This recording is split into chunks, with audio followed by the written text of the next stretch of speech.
Remember, it is not how this officer died, it is how this officer lived that made him a true hero. Grand Forks Police Headquarters goes blue overnight in honor of a fallen hero who wears their uniform. We're following breaking news out of the Northern Valley this morning that's sent shockwaves through the community. A police officer is dead and a county deputy wounded after a shooting that started during a routine assignment. Police from several agencies around Grand Forks swarmed a Southside neighborhood yesterday afternoon after calls of shots fired and then an officer down. Peace officers have been in and out of Altru Hospital through the night, offering support to the family of Grand Forks County deputy who is recovering from gunshot wounds there. And that's where we find the Valley Today's Abby Furchner live in Grand Forks this morning with the very latest. Good morning, Abby. Good morning, Jordan and Lisa. It's a quieter scene outside of Altru Hospital this morning, and that's where we are here in Grand Forks. This is where both those officers were transported to after yesterday's shooting. We do know that that Grand Forks deputy is still here at the hospital being treated for his injuries, but we do know that he is in stable condition. However, we have learned that that Grand Forks police officer involved has passed away. But I want you to take a look at this video that we have. Hundreds of police, fire, and other official vehicles drove slowly through a Grand Forks neighborhood to mourn the life of the officer.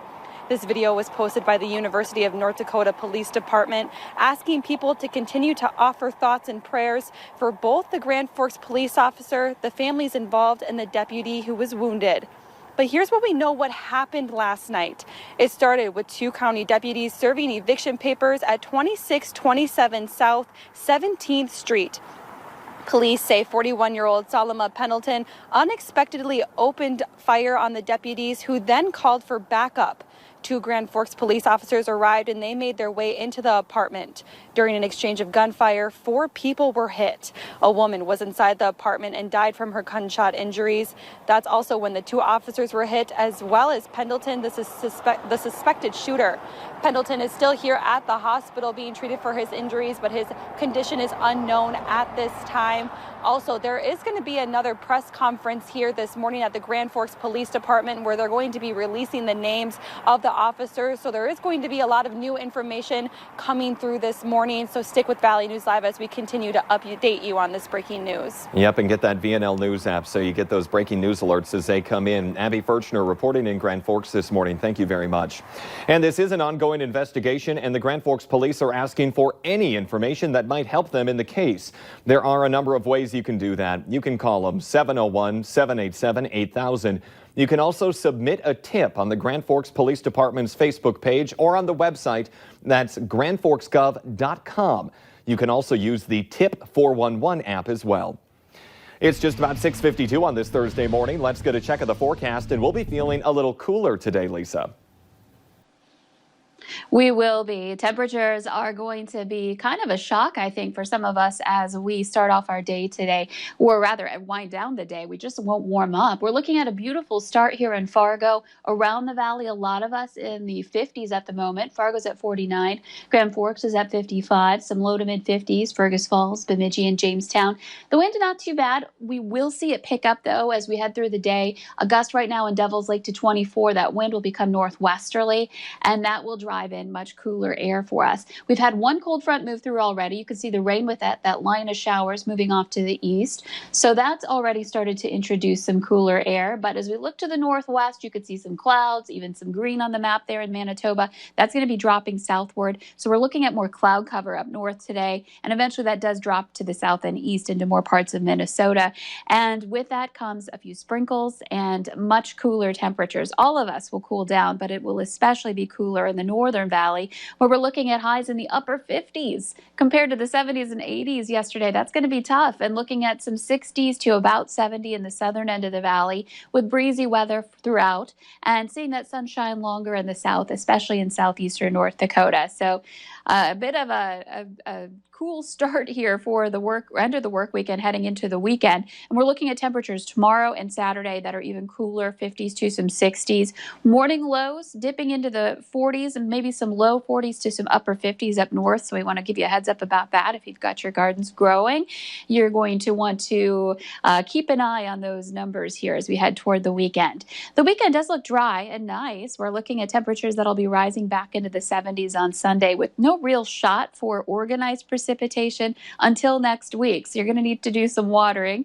But heading into next week, heating up with that chance for rain and thunder returning. We're looking at temperatures heading back into the 80s as we transition into June and the summer season. So some ups and downs here in the forecast, but we're looking at that summer weather taking over toward the end of your 7-day planner. Time now for traffic. Let's check in with Devin Fry for the Valley Today's Traffic on the Move.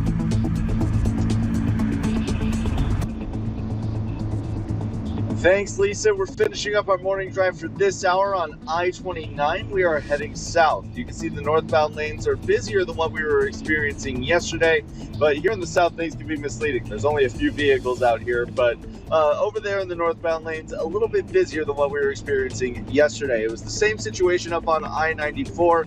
Both lanes of I-94 looking busier than what we have been experiencing at certain times this week.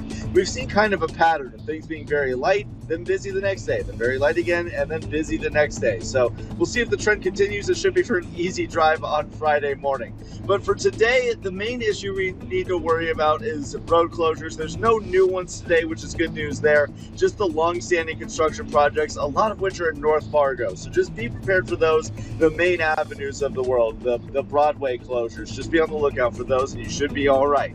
We're going to keep checking out the roadways in the next hour on the Fargo CW, but for now, for your traffic on the move, I'm Devin Fry. North Dakota Governor Doug Burgum says yesterday's events are a tragic reminder of the risk that men and women in uniform face every day to protect their communities. He said in a statement that he extends his deepest condolences to the family of the Grand Forks police officer who made the ultimate sacrifice in the line of duty. And he asks all North Dakotans to pray for his loved ones, for the recovery of the injured deputy, and for the continued safety of all law enforcement officers. Burgum says that he is grateful for the officers and the deputies whose swift action prevented further loss of life, and joins the Grand Forks Police Department in mourning this devastating loss. This is unfortunately not the first time a peace officer in North Dakota has died in the line of duty.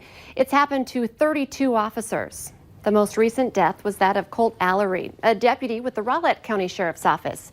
He was shot during a traffic stop on a suspected stolen car in 2017.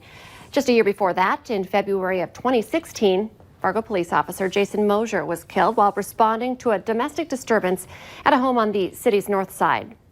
In February of 2011, Bismarck police officer Stephen Kenner lost his life during a domestic disturbance call.